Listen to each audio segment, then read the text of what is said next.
Background score almost ഇങ്ങനെ ആയിരിക്കും എന്നൊക്കെ പറഞ്ഞൊരു ഐഡിയയിൽ. അപ്പോൾ അത് അയച്ചു തരുമ്പോൾ തന്നെ നമുക്ക് ഭയങ്കര ധൈര്യം വരും. കാരണം നമ്മൾ ചെയ്യുന്നത് ഇപ്പം നമ്മുടെ സ്കെയിലൊരു 100ൽ നമ്മൾ സെറ്റ് ചെയ്യുകയാണെങ്കിൽ നമ്മളൊരു 60 ചെയ്ത് കഴിഞ്ഞാലും 40 ഇദ്ദേഹം ഫില്ല് ചെയ്ത് തരും. ഓരോ സീനിനും അനുസരിച്ചുള്ള നമുക്കുള്ളൊരു ബാക്കപ്പ് ഗോവിന്ദിൻ്റെ അടിപൊളിയാണ്. പിന്നെ ഇതിലിറങ്ങിയ പാട്ടുകൾ ഇപ്പോൾ 3 പാട്ടുകൾ റിലീസ് ചെയ്തിട്ടുണ്ട്. 3 പാട്ടുകളും സൂപ്പർ ഹിറ്റ് ആയിട്ടുണ്ട്.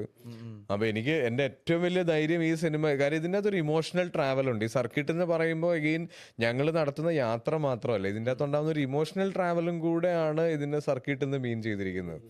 പിന്നെ ഈ ജപ്പു എന്ന് പറഞ്ഞ ക്യാരക്ടർ ചെയ്തിരിക്കുന്ന ആ കുട്ടി ഞാൻ പറഞ്ഞില്ലേ, അപ്പം നമ്മൾ ഈ സിനിമ ചെയ്യുന്ന സമയത്ത് ഇവന് ഈ ക്യാരക്ടറിന് ADHD ഉണ്ട്. ഇവൻ ഭയങ്കര പ്രശ്നക്കാരനാണ്. ഇവനെ കൊണ്ടുപോയി കഴിഞ്ഞാൽ ഇവനെ ബർത്ത്ഡേക്ക് കൊണ്ടുപോയി കഴിഞ്ഞാൽ അവിടുത്തെ കുട്ടിയുടെ കേക്ക് തട്ടിക്കളയുന്നതാണ് ആ ഷോട്ടിൽ ആദ്യം കാണുന്നത്, ട്രെയിലറിൽ കാണുന്നത്. പിന്നെ ഇവൻ കാർട്ടൂൺ കണ്ടിട്ട് ഈ ബേർഡ്